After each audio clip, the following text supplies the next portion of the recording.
Usually on this channel, we get straight to the point. No warm-up, no hand-holding. Just the truth, delivered directly. But today I want to speak to you differently first. Because what we are about to talk about is not just strategy. For a lot of people watching this right now, this is personal. This is something that has been sitting on your chest for months, maybe years. And before we get into what to do about it, I want you to know that I understand what you have been carrying. There is someone who took your loyalty and treated it like a guarantee. Someone who knew you would always come back and used that knowledge against you. Someone who pushed you to your limit, watched you absorb it, and then did it again because you let them. Someone who never had to change because you never made them. Someone who counted on your kindness the way a thief counts on an unlocked door. You gave that person time they did not earn, energy they did not deserve, versions of yourself you can never get back. You showed up for them when they would not have shown up for you. You forgave things that should have ended it. You made excuses for behavior that had no excuse. And through all of it, through every disappointment, every dismissal, every moment they made you feel like you were too much or not enough, you stayed. Because that is who you are. Someone who does not give up on people easily. Someone who believes in second chances. Someone whose loyalty runs so deep it became a weapon in the wrong hands. And I want you to know that quality in you is not a flaw. It is one of the most powerful things about you. It has just been aimed at the wrong people. But you are a king, aren't you? And kings do not get even. Kings do not beg. Kings do not chase, explain, or justify themselves to people who were never worthy of their presence in the first place. Kings do something far more devastating than any argument, any confrontation, any perfectly crafted message sent at 2 a.m. Kings disappear, and they make it look effortless. Here is what is about to happen. You are going to walk away. Not with anger, not with a speech, not with the dramatic exit that gives them something to talk about and keeps them at the center of your story. You are going to walk away with the cold, quiet composure of someone who has simply made a calculation, and the calculation came back with one answer. You are worth more than this, and they are about to find out exactly what they had. Lesson 1. The psychology of disappearing. Why silence is the ultimate power move. Most people, when they walk away, want the other person to know it. They want the conversation, the confrontation, the moment where they finally say everything they have been holding back. They want acknowledgement, validation, some sign that the other person understands what they are losing. Do not give them that. Ever. Here is the dark psychology behind why. Explanation gives the other person a script. It tells them exactly what you need to hear to come back. It hands them the map to your emotional weak points and invites them to use it.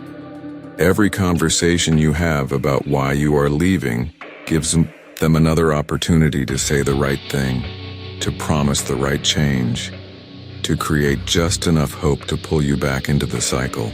But silence? Silence gives them nothing. And nothing is what breaks people. Neuroscience shows that the human brain responds to social rejection and unexplained withdrawal by activating the same neural pathways as physical pain. When someone who has always been available suddenly goes quiet, when the texts stop, when the calls go unanswered, when your presence simply evaporates, their brain registers it as a threat, a loss, and it will do almost anything to resolve that feeling. It will replay every interaction looking for what went wrong. It will reach out. It will soften. It will suddenly remember all the things it never appreciated about you when you were there. Machiavelli wrote that the prince who withdraws his favor without explanation is far more feared than the one who announces his displeasure. Because displeasure can be managed, silence cannot. You cannot argue with silence. You cannot charm it, manipulate it, or outlast it. It just sits there, cold and immovable, and it says everything by saying nothing. You spent a long time being available. Now you are going to be unreachable, not because you are playing a game, because you finally understand your own value. And your value does not come with an explanation. Lesson 2. The ruthless art of becoming someone they cannot forget. Here is where the dark psychology gets surgical. Walking away is step 1. But what you do after you walk away, who you become in the silence, that is what turns the screw. The people who hurt you counted on one thing above all else. They counted on you staying the same. The same loyal, available, forgiving version of you that they had always been able to return to. That version was their safety net, their backup plan, the constant in their life that required nothing from them. Remove the safety net. And then build something so undeniable in the space they left that every time they hear your name, and they will hear it, something tightens in their chest. This is not about revenge. Revenge is small and it costs you energy. This is about transmutation. Taking everything they put you through, every dismissal, every disappointment, every night you spent wondering what was wrong with you, and converting it into fuel, into focus, into the version of yourself that was always possible but never had the space to emerge because you were too busy maintaining a relationship that was draining you dry. The science behind this is real. Post-traumatic growth, the measurable phenomenon where people who survive difficult relationships and circumstances emerge with greater resilience, clarity, and capability than before, is one of the most well-documented effects in psychology. The pain you have been through is not wasted. It is raw material, and kings are the ones who know how to forge it into something that cuts. Pour everything into yourself, your appearance, your skills, your purpose, your finances, your peace. Become so visibly, undeniably better that your growth itself becomes the message. Not a message you send.